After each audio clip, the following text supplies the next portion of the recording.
Nestled away in Bartlesville, Oklahoma, is Woolaroc Museum and Wildlife Reserve. Woolaroc is 3,700 acres of wildlife and is home to many species of animals such as buffalo, ostriches, and elk. Visitors come from all over to visit and enjoy the vast diversity of Western and Native American art and artifacts. However, sometimes Woolaroc has a few more visitors than usual. Close to 300 people have been staying on the land for the past 2 weeks for what is known as a rendezvous. The rendezvous, I'm reenacting 1822 to 1840, which is the golden age of the fur trade, and I'm portraying a free trapper living with the Indians. Most of them were company trappers, traveling groups up to 100 men or more for protection. Free trappers usually by itself and one other trapper. The fur traders, known as mountain men, met once a year in order to trade amongst themselves and others in the region. But it was never all business. The traders decided to make it more than just an exchange, but a party. Drinking, camping, and games of skill were all part of this yearly event. Then they have a lot of competitions for bow, and yesterday we did a horse competition where we shot our bows off the horses and 2 tomahawks off the horses. And we had a race where we picked up a cup and tried not to spill the water. That was a lot of fun. The first of its kind at Woolaroc, the rendezvous reenactment is seen not only for its educational nature, but also for the friendship and sense of community it brings for the participants.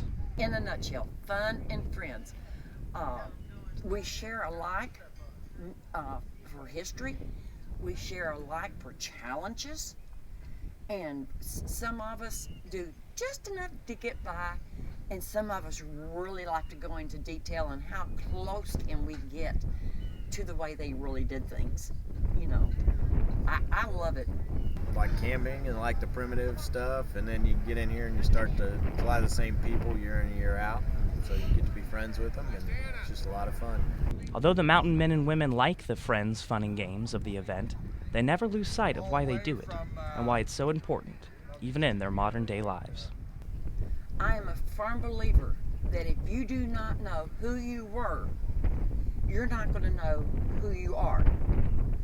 And by learning from the past what our ancestors experienced will help us in our current lives today. We take so many modern things, electricity, cars, all of this, we just take it for granted. And by doing this, we learn how wonderful our life really can be.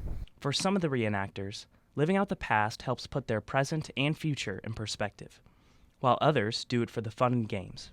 Regardless of the reason, the rendezvous teaches the public about the golden age of the fur trade while still bringing friends and family together.